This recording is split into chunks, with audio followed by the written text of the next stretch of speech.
What up, everybody? Welcome back to the Real Life Entrepreneur Podcast. It's your boy, Al. I'm here tonight. I'm excited. We're at this really great networking event, and I ran across one of my favorite people, even though she doesn't know it, and I've never told her, but she's one of the people that I watch on Instagram. She's really dope. She conducts interviews herself, but instead of having me edify her, I want her to tell us a little bit about herself. So, Florence, introduce yourself to the audience, and let's talk a little bit. Thank you for having me. I'm so happy to be here. I'm so proud of you, too. Let me put that, on display here. No one ever tells me that, so I love that. Thank you so much. To another. Yes, love it. I love it. I love it. So my name is Florence Gaspard. I am a life and business coach, here to elevate the consciousness of how one move in life and how one do business in life. Okay. Ooh. All right. So I feel like you really got this together. So out of the two of us tonight, I feel like just based off of what you just said, I really feel like I'm at a disadvantage tonight. Why is that? I'm going to make up for it, and you'll see. I'm going to make up for it. Show up how you supposed to show up. All right, we're going to show up. There you go. All right. So before I even get jumping into all the questions, I'm actually going to switch it up a little bit tonight. Okay. Usually what I do is at the end of the podcast, I'll always ask someone, give us a book recommendation, right? A book that every entrepreneur or aspiring entrepreneur should read. So I'm actually going to start with that.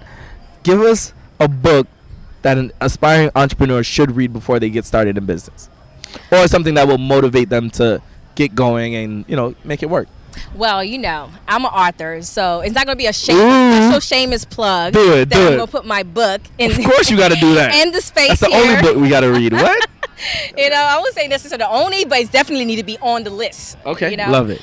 So my book, I'm Unstoppable, and I wrote it 3 years ago. And what it does is that I realized, because I work as a mental health therapist for so many years, and what I was able to evolve and take psychological principles and fuse them with business principles, and everything start with a mindset. In order to transition to business, you have to think like a business owner. And because some of the responsibilities wasn't, is not present when you're working for somebody, so you have to be in a position where you're able to deal with the day-to-life things of what a business owner, entrepreneur deal with. But mine is more like connecting more of a holistic model, because that's my approach. When you connect the mind, the body, your spirit, and your money. Okay. Oh, I love it. And it talks about manifestation. It talks about affirmation and putting things in place, the foundation, and then going after everything you desires. And so that I would say is my book, I'm Unstoppable, which could be found on Amazon, Barnes and Nobles, Books and Books if you're in Miami and Coral Gables. In addition to, I would add to one of the things I love to read too that talks about mindset is there's a 48 laws. 48 laws. Mm-hmm. Okay. 48 laws of power. Mm-hmm. Okay. Yeah. Okay. And so it gives you, of course, the insight of different laws and how to look things in different perspective, because life is about different perspective and how you process and respond to things. Right. Because normally we just react. When something happens, we react. Yeah. And then we may not react the best way we're supposed to be, but if you already know and have a different perspective, it changes the way your attitude. And when you change your attitude, you change your movement. Okay, so entrepreneurship, literally at its core foundation, is really about a mindset, right? It's about how and how you think, what you think about. And for me, what I always say is, I like to think about entrepreneurship in terms of, it's really all about desire for me, right? Like, if you truly, really desire something and you want something, then you're going to go after it. And that desire is also a mindset, right? Well, so I love that. Yeah, the desire is the seed to tell you, something's brewing. Yeah. Because sometimes we could have a desire or we have the inclination of something, but we don't listen to our that space, that gut feeling, that intuition, or that desire. Sometimes we just know how to suppress it because we've been doing it for so long. So one of the tall tale signs of that is like when you start feeling there's more. Yeah. Or you start feeling like, unfulfilled or unsatisfied in life. And so that's really life guiding you to tap in more and within, because normally what happens is that we look for outside external factors, right? We don't feel whatever enough in that space, so now we either go party a lot more, or or like your vices, your vices take over. You turn into you turn to your vices, versus this allow you to a space to say, what do I really want? And in order to answer that, you got to know, who am I really? Because a lot of times what happens is that we put all this other persona that is really our label of what society tells us, our parents who raise us, in our culture, like we have a lot of labels. And so normally we find ourselves living other people's lives. And so when we learn how to strip away those labels and get to the bare minimum of, okay, God, what do you want me to do? Who am I? And when you start with the who am I, then it leads you to what you need to be doing. Okay. Oh, that's dope. That's a lot. And that's so much to really uncover, right? And I always like to do things when there's so much to uncover. I kind of like to scale things back and really start at an easy point, right? Okay. So my easy point is always getting the person that's sitting next to me to really talk more about themselves, right? Okay. So my question to you is, how did you get into the field that you're into now? What made Florence decide that I'm going to do this and this is what I'm going to do for the rest of my life to build and to gain ultimate success?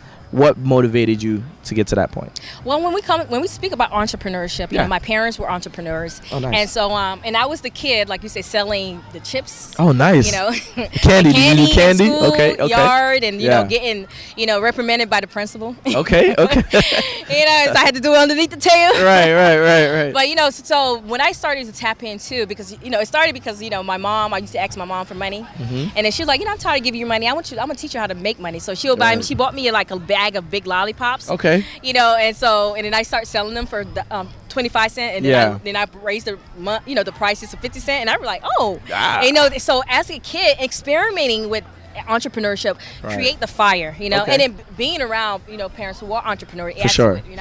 And so, but then, one thing about, I'm pretty sure people can relate to this, is that sometimes, your parents maybe don't want you to go sometimes with the same struggle. Right. They've gone through. So my parents always forced me towards the traditional route. Get your degree. Right. Get an education. Of course, because they want something that's more solidified, because, with entrepreneurship, you go up.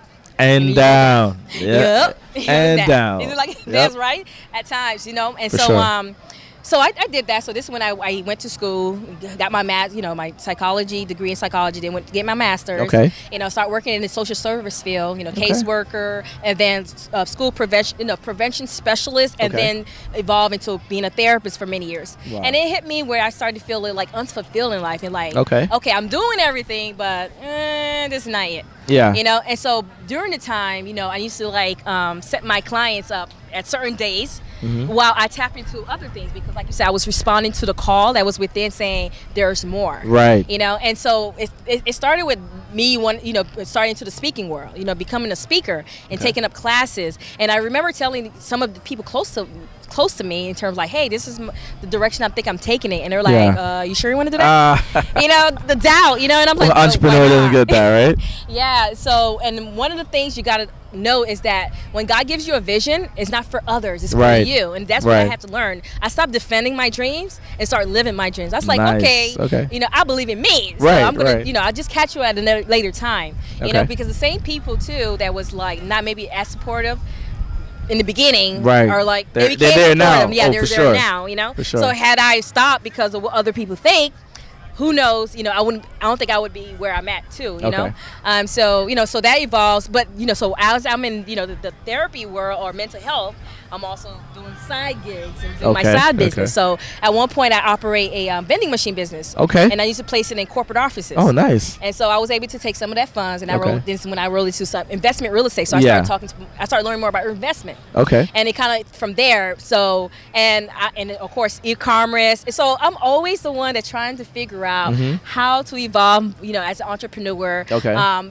Being able to follow. How. I would say the trend, but not so much the trend, because trend comes in and out. Of course. But but you got to be more. You got to know how to grow with time, right? Because that's what's going to leverage you to your longevity. It's going to leverage your longevity, because if you look at big corporations, you look like the Target, right? Target, right? Walmart, Disney World, they weather storms. They had bad years, they had good years, but they're still there. Right. And learning how to navigate through the storms of life. To know and then learning patterns. When you start learning certain patterns, then you start getting good at guessing and putting predicting things in place, right? In order to kind of buffer those changes. So it kind of evolved from there, and then from there, like you say, when I finally say, hey, let me bridge that, because coming from a mental health background, and I know in our community is a stigma. Right. We don't talk about it. We act like it's not there. And I tell people, I try to redefine what mental health is, because mental health, when people think about it, they think about illness. Right. I ain't crazy. I'm like, Right. well, somebody Right. told you were crazy. Right. And it doesn't You know? necessarily have to be crazy, right? Yeah, exactly. It could be depression. It could be suffering from so many different things. You know? Yeah, it could be anxiety, or it could be, because the thing is that people don't understand, even the rich, they invest in therapy, Right. because they understand anything that helps them become better is a value to whatever Sure. they're doing across life, whether or Okay. not they're having better relationship or better business practices. Mm-hmm. So therapy doesn't mean something have to go wrong in order to get it. It also, in terms like everyday, like you say, everyday life, people die. For sure. We grieve. We have Yep. losses. It don't have to be someone dying too. Either we lose jobs or Yes. COVID was a big eye opener for a lot of people. That's right? for sure. That is so definitely it's a for lot sure. of transition that happened, and some people had a really tough time during the time. They still do. Yeah. Still recovering.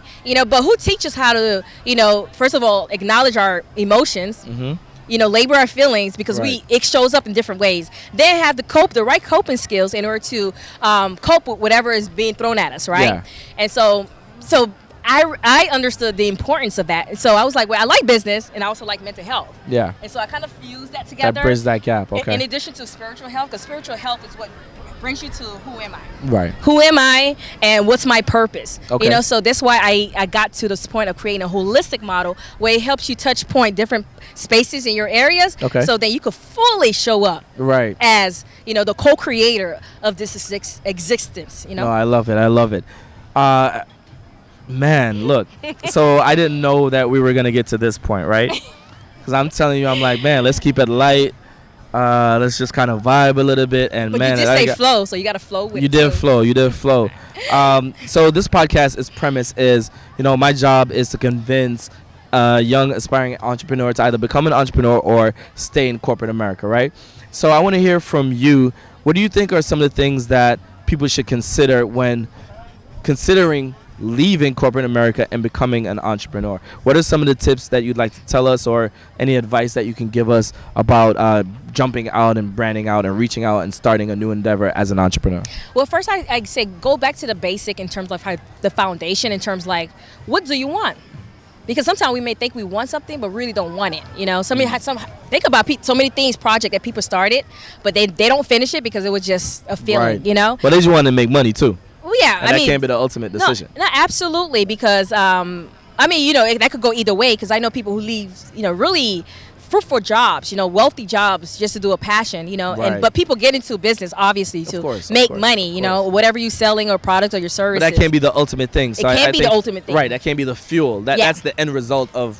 Correct. Right. That's the byproduct. So the thing Right. is, that's why I was like, you got to start in terms of like, what do you really want in life? So this is where you go back to that space. I had to go back to a quiet space. I had to go back to the creator. It's Okay. like, direct me, guide me, because Right. I'm having this feeling that's happening, but I want more direction, more clarity in my life. And because you ask, you receive. Okay, I love it. Sometimes we forget that. We Right, gotta ask right, and right. receive it, but we gotta believe it that we're gonna get the answer No, too. I love it. I love it. So I would say in terms like figure out what you really want. And then once you get to a place of knowing, and if you don't know it, that's okay too. That's why it called a process. Right. It takes a while for you to uncover some of the things that you may need to know about what direction you need, because it's like you say, it's maybe you have to let go of certain things in order Right. to figure it out. For sure. Or maybe include some things in your life in order to figure out. So Okay. once you understand like what direction you want to go, then you start doing the research. Start being around. What I did was I started being around other entrepreneurs. Okay. Start networking, connect Right. with people in your field. Just like And- this dope event that we're at. Absolutely, Right? Yeah. absolutely, because we underestimate how we learn from each other. Right. And I had several mentors throughout my journey that's either in my business or not even remotely closely to my business, but every principles led to a foundation of Right. what I was able to utilize, moving forward. So because of that, other people's knowledge, because Right. we know that we use other people's money, Right, but right. also use other people's knowledge For sure, too. for sure, absolutely. In order to get you that place. And so when you're able to get as much information Mm-hmm. in your businesses, then start. Right.